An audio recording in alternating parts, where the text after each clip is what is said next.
예수님과 함께하는 건강한 공동체를 목표로 향해 나아가며 우리 진리의 공동체를 이루기 위해서 우리가 달려가고 있습니다. 특별히 6월 달은 우리가 믿음으로 하나 된 공동체라고 하는 주제로 우리가 함께 달려갑니다. 오늘 이 에베소서 말씀을 통해서 하나 되게 하신 것을 힘써 지키라라고 하는 제목으로 오늘 하나님의 택하심을 받고 예수 그리스도의 그 은혜와 사랑으로 하나님의 자녀가 된 우리들, 바로 그 하나님의 자녀로서 우리가 이 세상 속에서 우리가 받은 그 은혜에 합당하게 살아가는 그러한 자가 되기 위해서 오늘 우리는 어떤 모습이어야 하고, 또 그렇게 하나됨을 우리가 지키기 위해서 우리는 어떻게 해야 될 것인가라는 것을 함께 생각해 보려고 합니다. 오늘 1절 말씀을 보면 그러므로라고 이렇게 시작을 합니다. 바로 앞에서 계속 바울이 이야기했던 그 내용은 다른 것이 아니라 바로 우리가 하나님의 그 은혜와 사랑 가운데 구원을 받은 사실을 말하고 있습니다. 우리는 허물과 죄로 죽었던 자들이었지만 예수 그리스도의 그 은혜로 말미암아 우리가 생명을 얻고 하나님의 자녀가 되는 존귀한 자가 되었다는 사실을 말했습니다. 그러므로 이제 그 이름에 걸맞는 삶을 살아야 한다는 것을 말해주고 있는 겁니다. 오늘 우리가 하나님의 자녀답게 이 세상을 살아가는 우리 모두가 되기를 예수님의 이름으로 축원합니다. 어떻게 사는 것이 하나님의 자녀답게 사는 것일까? 여러분 어떻습니까? 여러분 하나님의 자녀답게 살아가고 있습니까? 그 이름에 걸맞는 삶을 우리가 어떻게 살아가고 있는가? 오늘 1절에서 보면 주 안에서 갇힌 내가 너희를 권하노니 너희가 부르심을 받은 일에 합당하게 행하여 라고 말하고 있습니다. 바울이 자신을 가리켜서 주 안에서 갇힌 자라고 이렇게 말하고 있습니다. 번역을 주 안에서 갇힌 자라고 하는데 이것을 그냥 그 원문을 보면 이렇게 말하고 있는 겁니다. 주님의 제수라는 뜻입니다. 그러니까 지금 바울이 옥에 갇혀 있는데 그 옥이 바로 황제의 감옥이었습니다. 그러니까 로마 황제의 제수로 바울은 지금 옥에 갇혀 있는 겁니다. 그러니까 사람들의 눈으로 볼 때 바울은 지금 황제의 제수로 그곳에 있는 겁니다. 그런데 자신은 황제의 제수가 아니라 바로 주님의 제수다라고 이렇게 바울이 자신을 고백하고 밝히고 있는 겁니다. 그러니까 이 말은 지금 바울이 자신의 모습을 사람들이 보는 그대로, 사람들이 인식하는 그대로 자기를 이야기하는 게 아니라 그는 믿음 안에서 바로 하나님의 그 은혜 안에서 자신의 모습을 보고 있는 겁니다. 사람이 볼 때에는 내가 황제의 죄수로 여기에 있는 것 같지만 내가 하나님의 은혜 안에서 나는 주님의 죄수로 여기에 있다는 것을 바울이 말하고 있는 겁니다. 이것은 바울이 자신의 모습을 그냥 보여지는 대로 자신의 환경과 상황 그대로 보는 것이 아니라 내 모든 것은 하나님의 그 은혜 안에 있고 하나님의 다스림 속에 있다는 것을 그 통해서 자신의 삶을 보고 있는 겁니다. 그러니까 바울이 자신이 어떤 존재냐 이것을 말하기 전에 바울은 무엇보다 하나님의 다스림 속에 모든 것이 이루어지고 있고 나는 그 하나님의 섭리, 그 하나님의 경영 가운데서 내가 오늘 여기에 있다는 것을 이렇게 주님의 제수다라고 이렇게 밝히고 있는 겁니다. 그러니까 우리가 볼 때 좋은 일, 우리가 볼 때 정말 기쁘고 행복한 일, 복된 일이 우리에게 주어질 때는 이게 하나님께서 우리에게 하셨다라고 우리가 말할 수 있는데 그게 아니라 고난과 고통과 이런 어려움이 주어지는 그 순간에도 바울은 이 또한 하나님이 나에게 주신 것, 하나님의 그 일을 이루시기 위해서 오늘 나에게 이러한 길을 허락하셨다는 것으로 그가 바라보고 있는 것입니다. 자신의 모든 삶이 하나님의 경영과 그 섭리 가운데 이루어지고 있다는 사실을 그가 이렇게 말해주고 있는 겁니다. 그런 바울이 오늘 에베소 성도들에게 부르심에 합당하게 행하라라고 이렇게 권하고 있습니다. 권한다라고 하는 것은 그냥 단순히 부탁하는 것을 말하는 게 아니라 아주 강력하게 요청을 하는 겁니다. 바울의 간절한 바람이라는 것입니다. 그가 간절하게 바라고 강력하게 요청하는 것, 이것이 뭐냐? 부르심에 합당하게 행하라는 것이었습니다. 자, 여기서 합당하게라고 하는 이 단어가 아시오스라고 하는 것으로 저울의 균형을 맞추다라고 하는 겁니다. 그러니까 저울이 양쪽으로 이렇게 되어 있는 천칭 저울을 보면 그 한쪽에 하나님의 은혜가, 우리에게 주어진 모든 하나님의 은혜가 달려져 있고 그 반대쪽에 우리의 삶을 다는 겁니다. 그래서 우리의 삶이 바로 그 하나님의 은혜와 균형을 맞추도록 그렇게 하는 것, 이것이 부르심을 받은 일에 합당하게 행하라라고 하는 이곳에 담겨 있는 의미입니다. 그러니까 우리가 어떻게 살아가야 되느냐라고 하는 것은 하나님께서 내게 주신 그 은혜의 그 가치와 그 의미와 그 무게에 맞게끔 살라는 것입니다. 우리가 그렇게 삶으로 우리가 구원을 받는 것은 아닙니다. 우리의 행위로 구원받는 것이 아니라 구원은 하나님의 은혜로 주어진 것입니다. 이 은혜로 주어진 그 구원을 받은 자이기 때문에 하나님의 은혜에 맞는 그와 같은 무게의 삶을 살아야 한다는 것을 바울이 이렇게 말해주고 있는 겁니다. 그러니까 내가 구원받았다라고 한다면 이 구원의 의미와 가치와 그 하나님께서 나를 구원하기 위해서 베풀어 주신 그 은혜를 우리가 아는 자답게 살아가라는 겁니다. 그 무게만큼 그것을 나타내며 살라는 것입니다. 여러분, 우리의 삶을 통해서 하나님의 은혜가 얼마나 크고 놀랍고 귀하고 그 소중한 것인가를 보여주어야 한다는 겁니다. 내 삶이 그것을 드러내게끔, 그것을 나타내게끔 살아가라고 말하고 있는 겁니다. 여러분, 우리가 이런 거죠.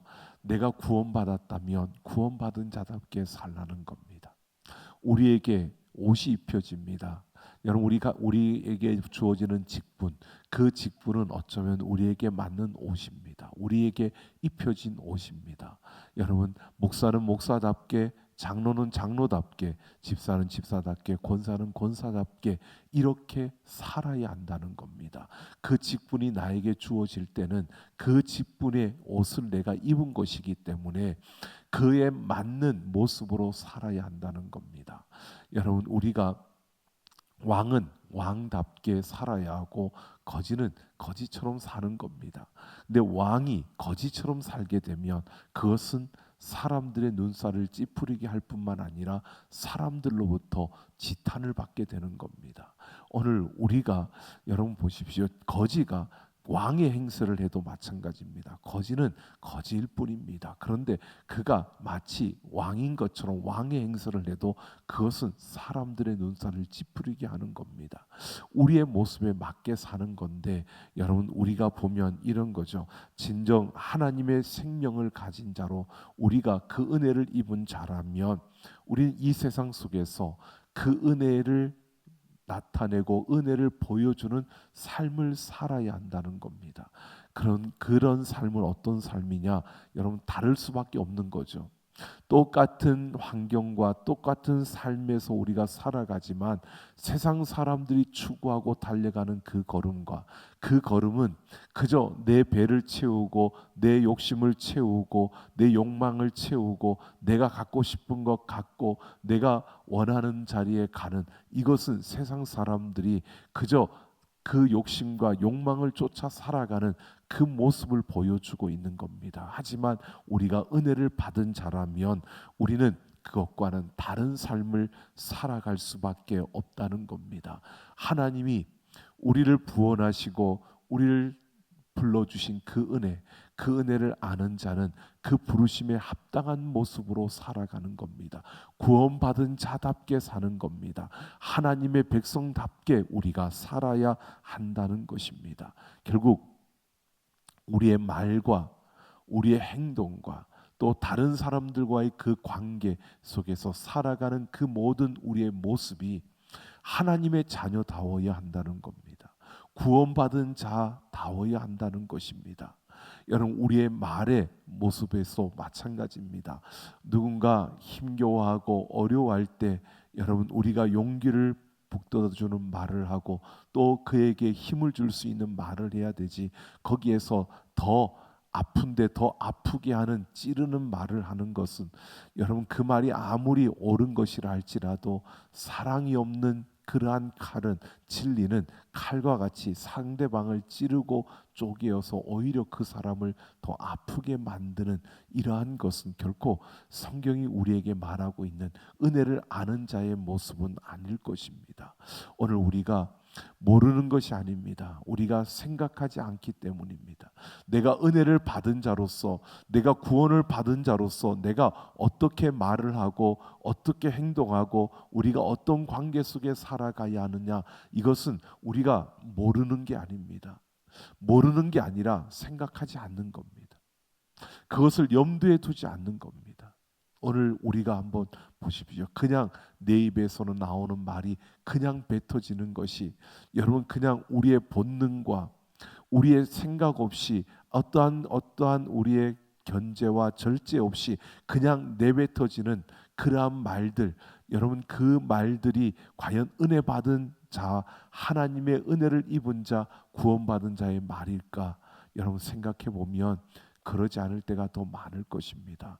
오늘 우리는 스스로 그렇게 나는 구원받은 자로서, 하나님의 백성으로서 은혜를 받은 자로 살아가는 그 걸음 속에서 내가 절제되어져야 하고 내가 그만큼 다듬어져야 하는데, 그러기 위해서 우리는 생각해야 되는 겁니다. 내가 은혜 받은 자고 구원받은 자로 살아가고 있다는 것을 염두에 두고 그 길을 걸어야 하는데, 우리는 그것을 자꾸 잊어버리는 거죠. 그것만 잊어버리면 다행입니다. 그것만 잊어버리는 게 아니라 하나님이 지금 나와 함께 한다는 하나님의 임재조차도 우리는 잊어버리고 살아갈 때가 더 많은 거고요. 그것만 잊어버리면 그나마 그래도 조금 나은데, 여러분, 내가 하나님을 믿는다는 것조차 잊어버리고 세상 사람들과 똑같이 욕심과 욕망, 더 많이 벌려고, 더 많이 가지려고, 어떻게든 더 많은 것을 내가 이득으로 얻으려고 그렇게 아웅다웅하며 그렇게 살아가는 그러한 모습도 있다는 겁니다. 여러분, 오늘 우리는 어떤 모습으로 살아가고 있습니까?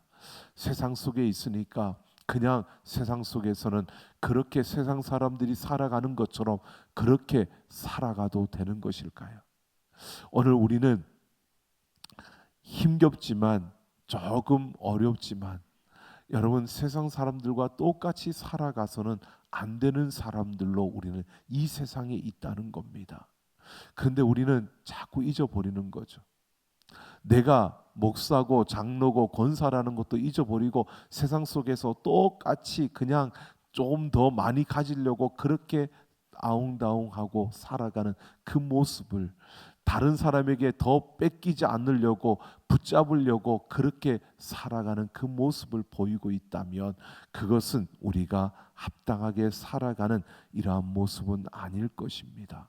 오늘 우리는 그 은혜를 받은 자답게, 구원을 받은 자답게, 하나님의 그 사랑을 입은 자답게 우리는 그러한 중후한 그런 무게를 감당하는, 복음의 그 무게를 감당하는 그런 삶을 우리는 살아야 한다는 것을 이렇게 말해주고 있습니다. 뿐만 아니라 여기에는 또 하나의 의미가 담겨져 있습니다. 부르심이라고 하는 것은 하나님에 의해서 이루어지는 겁니다. 그러니까 부르심에 합당하게 행하라라고 하는 것은요, 결국 하나님의 주권하에 모든 것이 이루어지는 것을 말해주고 있습니다. 부르심이 내가 그냥 그렇게 가고 싶다고 가는 것이 아니라 하나님께 주도권이 있다는 겁니다. 모든 것이 하나님이 허락하지 않으면 우리에게 이루어지지 않고 또 일어날 수도 없는 일들이라는 것입니다. 여러분, 우리가 참 복잡한 세상을 살아가고 있습니다. 많은 일들이 일어나고 있습니다. 근데 그 일들이 일어나는 것들을 우리가 보면서 생각해 보면 하나님이 허락하지 않고서는 우리 앞에 일어나는 일은 없습니다. 모든 것은 하나님이 우리 앞에 허락하시는 겁니다. 그러면 나에게 왜 이런 아픔을, 나에게 이런 걱정과 근심을 하나님이 허락하시는 걸까? 그것은 여러분, 우리가 생각하면 내가 당하는 입장과 내가 겪는 입장에서 보면 하나님 너무한다라고 하지만, 그러나 여러분, 그 시간이 결코 우리에게 너무한다라고 하는 시간이 아니라 하나님은 그 모든 시간을 통해서 하나님의 뜻을 이루어 가고 계시고, 또 우리의 부족함을 만들어 가실 뿐만 아니라 우리를 다듬어 가시기도 하고요. 때로는 그것을 통해서 우리가 알지 못하는 하나님의 놀라운 일들을 그 가운데 이루어 가고 있다는 겁니다. 근데 중요한 것은 그 모든 것을 통해서 하나님의 선하심과 인자하심의 역사들이 이루어진다는 것입니다. 여러분, 우리가 생각해 보면 다윗이 하나님의 성전을 짓기를 그렇게 원했습니다. 그렇게 바라고 소망했습니다. 그만큼 하나님을 향한 간절함과 그 뜨거운 사랑과 헌신의 그 자세가 다윗에게 있었습니다. 그런데 하나님은 그에게 허락하지 않았습니다. 오히려 다윗이 성전을 지을 모든 제목들, 재료들을 다 준비하게 하시고요. 오히려 다윗이 모든 것을 다 준비해 놓고 그 아들 솔로몬이 그냥 그 준비해 놓은 것을 가지고 성전을 짓게 만들었습니다. 여러분, 우리가 누가 더 간절했느냐? 솔로몬보다 다윗이 더 간절했고 더 원했고 또 그만큼 더 많은 희생을 했습니다. 그럼에도 불구하고요, 하나님은 다윗이 아니라 솔로몬에게 그것을 허락하셨습니다. 오늘 우리는 분명히 보게 됩니다. 여러분, 하나님의 그 부르심은 하나님의 그 손, 하나님의 주도권 아래 모든 것이 이루어지는 겁니다. 이것은 하나님의 주권입니다. 나에게 왜 이런 일을 허락하시는 거야? 왜 하나님께서 나에게 이런 일을 주시는 거야? 여러분, 우리가 그렇게 말할 수 있는 것이 아니라 그 모든 것은 하나님의 주권입니다.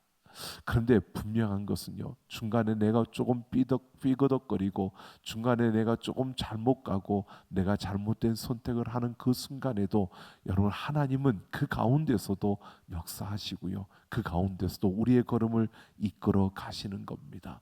때로는 실패할 수도 있습니다. 또 때로는 우리가 넘어질 수도 있습니다. 하지만 우리를 부르신 그 부르심의 주도권은 하나님께 있기 때문에 하나님은 끝까지 우리를 포기하지 않으시고, 하나님은 끝까지 우리를 이끌어 주실 뿐만 아니라 우리를 다듬고 깨뜨리고 깎아서 반드시 그 자리에 이르도록 하나님은 이끄신다는 사실을 우리에게 분명히 보여주고 있습니다. 바울은 바로 이렇게 보고 있는 겁니다. 하나님의 부르심에 합당하게 행하라라고 하는 것은 내가 은혜를 받은 자답게, 구원을 받은 자답게 우리가 그런 삶, 무거운 삶, 그렇게 그 은혜에 맞는 합당한 그런 모습의 삶을 살아야 한다는 것과 더불어서 모든 주도권이 하나님께 있기 때문에 우리에게 어떤 상황이 주어지더라도 그 순간이 내 마음에 들지 않고 또 그 순간이 나에게 걱정과 염려로 다가오더라도 그 모든 것을 통해서 하나님이 그 뜻을 이루어 가신다는 사실을 우리에게 말해주고 있는 겁니다. 그래서 부르심에 합당하게 행하는 것은 다른 것이 아닙니다. 바로 순종하는 것입니다. 그것이 좋은 일이든 또한 우리에게 아픔이 주어지든, 그것이 우리에게 기쁨으로 다가오든 아니면 근심으로 다가오든, 그 어떤 순간에도 하나님의 그 부르심 앞에 내가 순종하며 나아갈 때 그 모든 걸음 속에 하나님의 역사가 이루어진다는 겁니다. 오늘도 하나님의 그 섭리와 경영의 손길이 우리의 삶을 붙들고 있고 우리의 걸음을 이끌어가고 있기에, 여러분, 우리에게서 보여지고 우리에게서 나타나야 할 것은 순종밖에 없다는 것을 우리에게 말해주고 있는 겁니다. 바울은 이렇게 복음에 합당한 이러한 삶을 사는 것, 이것에 대해서 오늘 2절을 보면 이렇게 말하고 있습니다.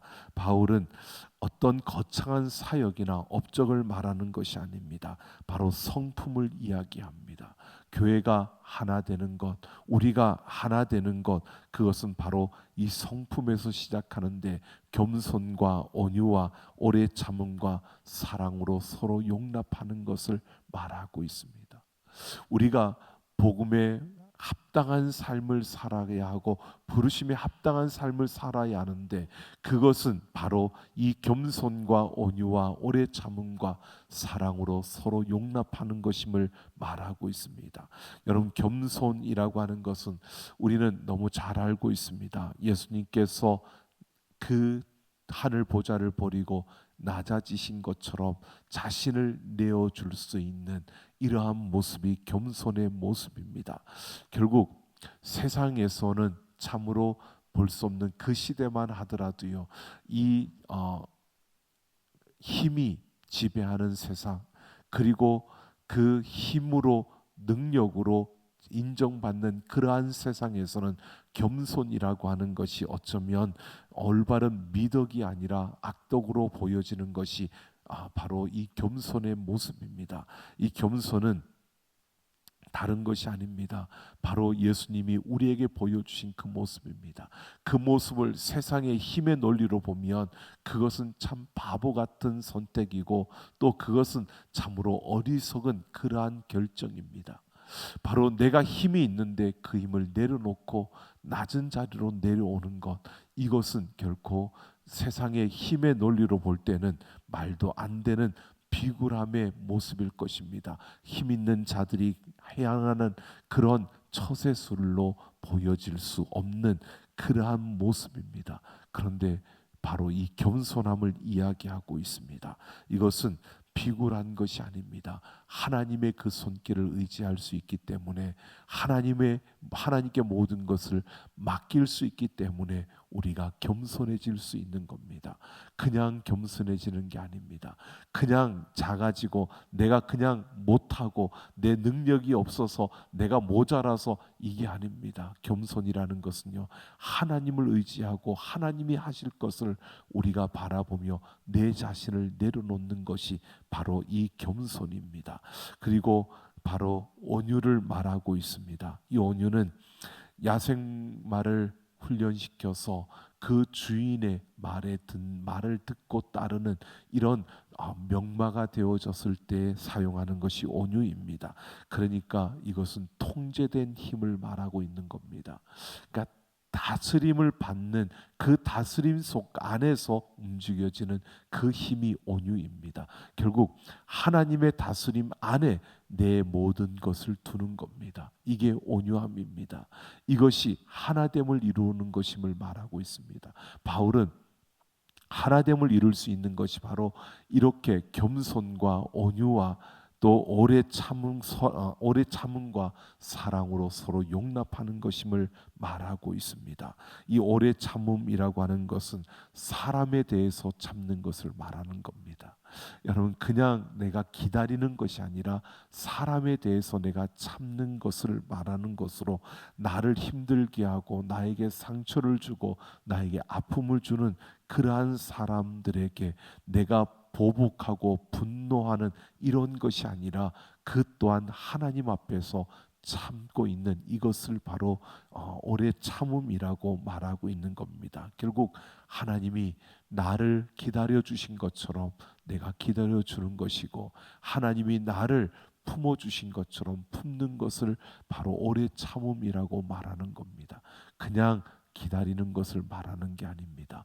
하나님이 나를 기다려 주셨던 것처럼 기다려 주는 겁니다. 여러분, 우리가 생각해 보면 하나님은 우리를 끝까지 기다려 주셨습니다. 여러분, 그래도 지금 우리가 생각해 보면 내가 그래도 하나님을 믿음으로 봉사하는 자리, 헌신하는 자리로 나와서 나는 그래도 잘 살고 있어. 여러분, 그렇게 생각이 들지만 아직도 하나님은 우리를 기다려 주고 있다는 생각을 여러분 들지 않습니까? 한번 생각해 보십시오. 나는 잘 하고 있다라고 생각이 드는, 그러나 정말 잘하고 있을까요? 아니요. 제가 생각해 보면 하나님은 지금도 나를 기다려 주는 것 같습니다. 지금도 내가 온전치 못한 그 모습을 하나님은 기다려 주고 있는 겁니다. 여러분, 우리가 가만히 우리 자신들의 모습을 돌아보십시오. 물론 그런 경우는 많습니다. 자기가 스스로 자기가 못난 모습을 못 볼 때가 참 많은 것 같습니다. 참 여기저기 부딪히면서 다른 사람들을 아프게 하고 힘겹게 하고 다른 사람들에게 상처를 주는데 정작 자신은 잘하고 있다고 생각하는 사람들이 너무 많은 것 같습니다. 자기는 잘하고 있다고 생각합니다. 그런데 그 주변에 있는 사람들은 그 사람 때문에 힘들어합니다. 힘겨워합니다. 여러분, 그것은 뭐냐 하면 그 사람은 스스로 자신을 못 보고 있는 겁니다. 자신의 그 아픔을, 자신의 못난 모습을 보지 못하고 있는 겁니다. 여러분, 그래서 우리는 그걸 깨닫지 못하는 겁니다. 여러분, 그런데 내 모습을 보기 시작하면요, 우리는 하나님이 나를 얼마나 지금도 나를 참아주고 있고 지금도 나를 기다려주고 있다는 것을 우리는 분명히 보게 됩니다. 여러분, 우리의 모습을 한번 보십시오. 우리는 하나님이 나를 그렇게 기다려주는 것처럼 다른 사람을 기다려줄 수 있어야 되는 겁니다. 그래서 다른 사람들의 잘못된 모습, 허물과 다른 사람들의 어떠한 모습이 보여지면, 여러분, 제가 말씀드리잖아요. 말은 더하지 말고 기도를 더해야 되는데 꼭 말을 더하는 사람들은 분명히 보셔야 됩니다. 제가 분명히 말합니다. 말을 더하는 사람들은 분명히 자기 자신의 잘못이 있는데 자신을 보지 못하는 사람들입니다. 바른 말을 하는데 여러분에게 바른 말을 할 자격이 없습니다. 우리는 그런 말을 할 자격이 없습니다. 우리는 기도만 할 뿐이죠. 기도하다 보면, 그를 위해서 더 기도하다 보면 하나님이 하십니다. 하나님이 하시도록 우리는 기도해야 될 것밖에 없는데 이상하죠. 계속 말을 더 하려고 합니다. 이게 우리의 못난 모습입니다. 그럼에도 하나님은 그런 우리를 기다려주고 있다는 겁니다. 그런데 우리는 다른 사람들의 그 허물을 기다려두지 못합니다. 계속 말로 하려고 합니다. 지적하려고 하고 다른 사람을 고치려고 하고, 나는 고치려고 하지 않고 다른 사람을 자꾸 고치려고 하는 겁니다. 여러분, 이것이 우리의 모습입니다. 하나님은 그런 우리들을 오래 참고 계시는 겁니다. 그리고 사랑으로 서로 용납하라는 것은 하나님이 그런 우리들을 용납하는 것처럼 우리가 용납하고 붙들어야 하는 겁니다. 사람마다 다 다릅니다. 기질도 다르고 성격도 다르고 살아온 환경도 다르고 다 다릅니다. 그래서 그 다름이 있는데, 그래서 우리는 그것을 용납할 수 있어야 하는 겁니다. 받아들여질 수 있어야 되는 겁니다. 나와 다르다고 해서 그것이 틀렸다라고 할 수 없는 것을 우리는 알고 있습니다. 그런데 알면서도 우리는 틀렸다고 말하는 경우들이, 틀린 것처럼 그렇게 행동하는 경우들이 더 많은 것을 보게 됩니다. 오늘 바울은요, 우리가 하나 되기 위해서 이렇게 겸손과 온유와 오래 참음과 사랑으로 서로 용납하라고 말하고 있습니다. 그러면서 3절에서 말하는 것이요, 이렇게 말합니다. 평안에 매는 줄로 성령이 하나 되게 하신 것을 힘써 지키라고 말하고 있습니다. 하나 되게 하신 것, 하나가 되어라 라고 하는 게 아닙니다. 하나 되게 하신 것, 이것은 이미 하나가 되었다는 겁니다. 이미 하나가 된 것을 지키도록 그렇게 노력하라는 것입니다. 하나가 되도록 노력하라는 게 아닙니다. 하나가 된 것을 깨뜨리지 않도록 노력하라는 겁니다. 여러분, 오늘 우리는 분명히 이것을 봅니다. 이미 우리는 하나가 된 자들입니다. 믿음 안에서 하나가 되었습니다. 근데 이것을 우리가 교회 생활하고 신앙 생활하면서 자꾸 깨뜨리려고 하는, 깨뜨려져가는 이 모습이 되고 있다는 겁니다. 이것을 깨뜨리지 않도록 우리는 노력해야 합니다. 그러기 위해서 어떻게 해야 되느냐? 바로 겸손과 온유와 또 오래 참음과 사랑으로 서로 용납함으로 우리가 이 하나됨을 깨뜨리지 않도록 그렇게 노력해야 한다는 것을 말하고 있습니다. 자, 그러면서 왜 우리가 하나됨을 이렇게 지켜야 하느냐, 이것에 대해서 오늘 4절에서 6절에 보면 우리에게 말해 주는데요. 이것은 하나라고 하는 단어가 4절에서 6절을 보면 7번이나 반복되어집니다. 자세히 우리가 들여다보면 4절은 성령에 대해서, 5절은 성자 예수님에 대해서, 6절은 성부 하나님에 대해서 말하고 있습니다. 바로 성령, 성자, 성부 그 하나님이 하나라는 것을 말하고 있습니다. 여러분, 이것 때문에 교회는 본질적으로 하나라는 것을 말하고 있습니다. 한 하나님을 믿고 있고 한 하나님 안에 있기 때문에 우리는 하나라는 것을 말하고 있는 겁니다. 그래서 이 하나됨을 지켜야 한다는 겁니다. 이 하나됨을 깨뜨리지 않아야 된다는 겁니다. 그것은 결국 이 하나됨을 깨뜨린다는 것은 몸을, 이 하나라고 하는 것은 바로 한 몸이라는 것을 말하는 것인데, 그냥 한 개를 말하는 게 아니라 한 몸이라는 것을 말하는 겁니다. 바로 한 몸인데 이것을 깨뜨린다는 것은 몸이 망가지는 것입니다. 결국 몸이 망가지는 것, 이것을 우리가 보아서는 안 되고 이 몸이 망가지지 않도록 하나됨을 지켜야 한다는 것을 말하고 있는 겁니다. 바로 하나님이 한 분이시기 때문에 우리는 이 하나됨을 지켜야 하고 하나됨을 지켜가야 하는 이런 삶을 살아야 함을 우리에게 말해주고 있는 겁니다. 여러분, 우리가 이론적으로는 하나됨을 말하는 것은 쉽습니다. 우리가 그냥 이론적으로 하나 되자, 우리는 하나 되어서 이 하나됨을 지켜야 돼, 우리가 하나됨을 지켜나가야 돼, 이것은 너무 쉬운 이야기일 겁니다. 하지만 실제로 우리가 이 하나됨을 지켜나가는 것이 얼마나 어려운 일인가는 우리는 분명히 알고 있습니다. 현실에서 그만큼 어려운 것입니다.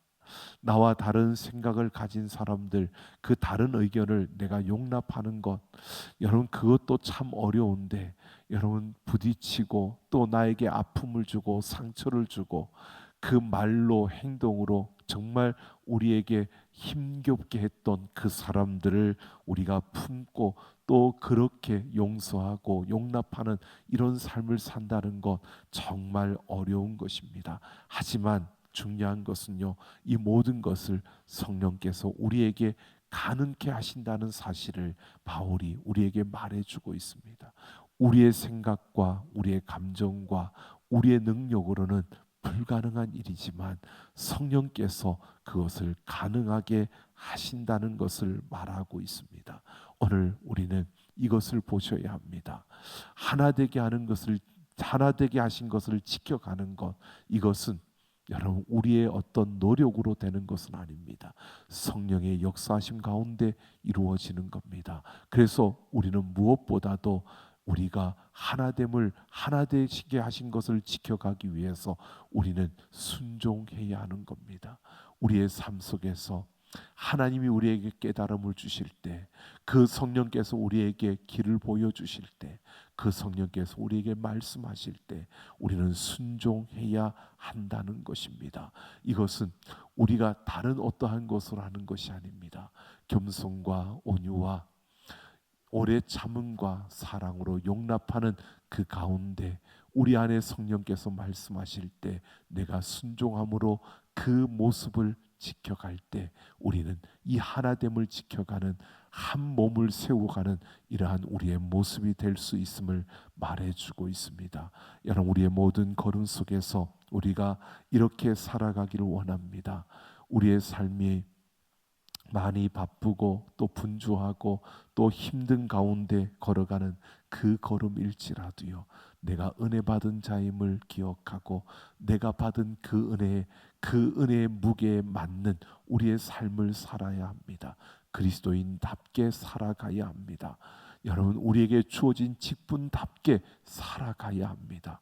우리의 모습이 세상 사람들에게 야, 그리스도인답다라는 이러한 모습으로 우리는 살아가야 하는 것입니다. 여러분, 우리가 생각해 보면 이제 설날이 다가오면서 이제 연휴가 시작되어졌습니다. 무엇보다 우리가 누구를 만나든 어느 자리에 가든 여러분 그리스도인다운 모습으로 우리가 살아갈 수 있는, 그리스도인다운 말로 여러분 상대방들에게 그리스도를 보여줄 수 있는, 그리스도인다운 우리의 표정과 우리의 감정과 우리의 기분의 그 모습으로, 표현으로 여러분 정말 그리스도인다운 모습을 보여줄 수 있어야 합니다. 여러분 목사답게, 장로답게, 권사답게, 집사답게 여러분 그 모습을 드러내며 여러분 우리가 살아갈 때, 우리가 그 모습으로 걸어갈 때 여러분 우리는 하나됨을 지켜가는 그 걸음을 우리가 걸어가고 있는 것이고, 몸된 교회를 우리가 온전히 세울 수 있는 그 자리에 서게 되는 것입니다. 오늘 우리가 이런 우리의 모습이 되길 원합니다. 하나됨을 힘써 지켜가는 우리의 걸음, 우리의 삶을 통해서 바로 그 하나됨을 온전히 이루어가는 우리가 되기를 예수님의 이름으로 축원합니다.